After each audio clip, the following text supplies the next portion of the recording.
guys, welcome back to my channel, or welcome to my channel if this is your very first time here. First of all, I am so stoked that you found our little corner of the internet. My name is Megan. I'm a 25-year-old mama to a 16-month-old little boy named Rowan, and I post videos about motherhood and lifestyle twice a week on this channel, so I would love it if you click that subscribe button and join our community if that sounds like your jam. Today, I'm going to be giving you guys some ideas for hobbies that you can start as a mom. I get messages from you guys all the time saying, I feel like I've lost myself in motherhood. I don't feel like I have my own personality anymore outside of the day-to-day of mothering my child. I don't have time to do the hobbies that I used to enjoy, and they don't fit with my lifestyle anymore. And I was absolutely in the same place, because when you've got a newborn, like, the only thing you have time to do is have a newborn. And I think that can really easily snowball into sitting at your kid's first birthday party and realizing, oh my gosh, like, I don't have any hobbies anymore. And having hobbies is such great self-care. It's a great way to spend time with yourself and to stimulate your mind when your day-to-day tasks of like meal prep and picking up toys maybe aren't as intellectually dense, we'll say. But as a mom, the time that we have to do hobbies can make certain things more difficult. So here are some hobbies that I think fit really well into life as a mother. Hopefully they will get your creative juices flowing and get you started in a new activity. Surprise to no one, the first thing I have to suggest is reading. This is something that I've picked up in the last 2 to 3 months, and it has consumed my brain in the best way possible. A good rule of thumb when you're thinking about like self-care and hobbies is to think back to things that you enjoyed as a child and figure out if there's some way that you can do those same things as an adult. And for me, I was a huge bookworm as a kid. I was an English major in college, but somewhere along the line I stopped reading, probably because I was reading so many texts for school that there wasn't time to read for pleasure anymore. But recently I started picking back up fantasy novels, which is exactly what I was reading in like 2nd and 3rd grade. And it has been so much fun. If you want to see a list of books that I recommend in that genre, in my Amazon storefront, which is always in my description, there's a section called What I'm Reading, and I add a book every time I finish it if I liked it. So lots and lots of books there that I would recommend. The next thing that I would try is gardening or taking care of house plants. This is something that you can do with your kiddos around. You can do it during nap time. It doesn't involve you leaving your house. I tried starting a garden this spring. It was moderately successful. I definitely didn't get like a huge bountiful harvest, but like I grew a pumpkin, and that's pretty cool. If you don't live somewhere where you have a big outdoor space to start like a fruit and vegetable garden, houseplants are a great way to kind of scratch that itch. The next thing I have to suggest is to pick up a sport. Now this is one that might be a little bit more difficult to do with your child depending on what sport you are picking. So this might be good for somebody who has some help with childcare. Some things that I've tried recently have been pickleball with Matt, which was so much fun, and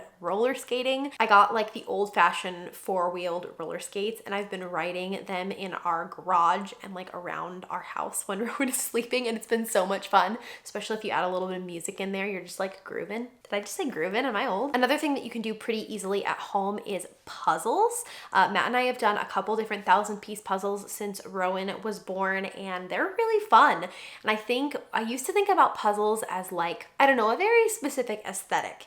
And I was able to find some that are like actually really, really cute that I would totally hang up on the walls as wall art. And it makes it more fun for me because I'm excited to see like what it looks like at the end. So the one we're doing right now is like a vintage bees, like botanical / scientific illustration, and it's so cute. Valley girl accent really came out there. Take the girl out of California, but you cannot take the California Valley girl out of me. Another thing that I would suggest trying if you're kind of more of an artsy fartsy type like me is sewing. This is something that I started when I was pregnant with Rowan, and it was a really great time to pick it up because I was able to focus on small, simple projects like baby bibs. There's something really therapeutic of like sitting down at a sewing machine and like watching the thread go exactly where you've pinned in a nice straight line. Did not start out that way, but it's been fun to make some little projects here and there. If you don't want to learn to sew, but you still like fashion, I would recommend picking up thrifting. You can thrift for clothes, you can thrift for home decor, and nothing beats the serotonin boost that you get when you find a really good like vintage thrifted piece for super cheap. Like, that is a high that I will chase forever and ever. If you're uncomfortable going to the thrift store, you can thrift on Facebook Marketplace, ThredUp, or Poshmark. If you're doing Marketplace, you can do like contactless pickup and just go and grab it off of somebody's porch. This is also a really great way to save money because like kids' clothing and home decor, they're really expensive, but if you thrift them, that's a great budget tip. Back to the arts and crafts train, something else that you could try picking up is painting.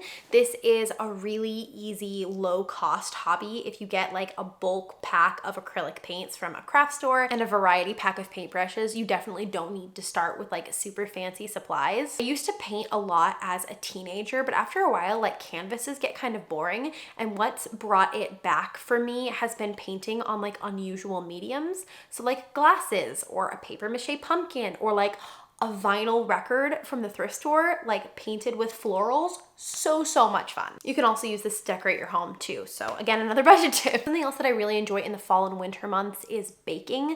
There's just something about baking or cooking and like doing something with your hands and smelling the ingredients, and it fills up your house. Like, it is so cozy. And this is something you can get your child involved in too if you're doing like a simpler recipe. But if you'd prefer it be just like me time, you can definitely do it during naps or when your kid goes to bed as well. Something else that I think can be a really fun hobby to pick up if you are a mom trying to romanticize your life is photography. If you didn't know, I was a photographer and videographer before I took YouTube full time, and I think that those skills have been really fun in like a different way in motherhood, because like I took all of Rowan's newborn photos and I'm constantly like taking pictures of our house and my garden and of course my toddler because he's freaking adorable. You could definitely start this just on your phone. Like the iPhone portrait mode is really great. But if you're looking for a step up and you want to go for a DSLR camera, I would recommend looking at the Canon Rebel series. I started out with the Canon T3i when I was in high school. And like if you wanted to get a camera like the T3i, like because it's so old, very cheap, and it's not great for video, but it can still take pretty nice photos. And I would also suggest grabbing a 50mm lens if you can find the room in your budget, because it's about $100, which is way cheaper than most other lenses, and it gives you that really cool like blurry background effect. Like I said, this is really helpful for romanticizing your life because you can set it up to like take pictures of your everyday and see it in a new, more beautiful way. The next hobby I have to suggest is weight training and like fitness in general. This is something I was super into in my pregnancy, and I'm just starting to really throw myself into again now. I use the Tone It Up app for my workouts, but something about lifting weights like makes me feel like Superwoman.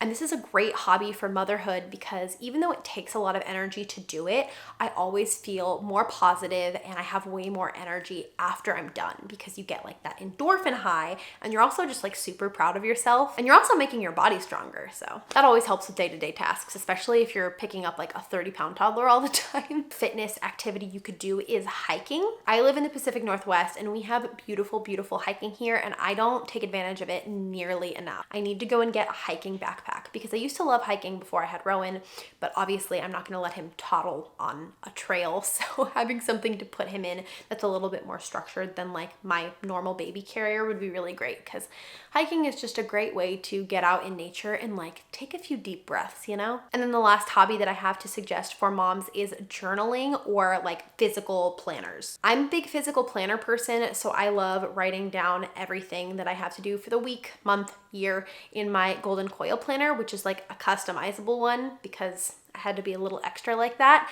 And I love decorating it with stickers and washi tape and Polaroids and just like making it look really cute. Again, this helps with romanticizing your life because I look back at like my past weeks in my planner and I'm like, oh, this is so cute. Look at the fun things that I did this week. And I kind of see like the highlight reel in my own planner. But if you're not a physical planner person, you could totally do this with a bullet journal and just keep things like your seasonal bucket list and lists of books that you've read with all of the ratings and still make it just as cute, and it's super fun. So that is it for my list of hobbies to suggest for moms. I hope that this helps you not feel like you've lost yourself in motherhood, because I know that can be a real challenge. As always, please leave me your suggestions down in the comments because I'm one of those people who craves constant change and I like trying new things. So I would love to hear how you're spending your time, because maybe there's something in there that I want to pick up too. Thank you guys so much for watching. I love you a lot and I can't wait to see you in the next one.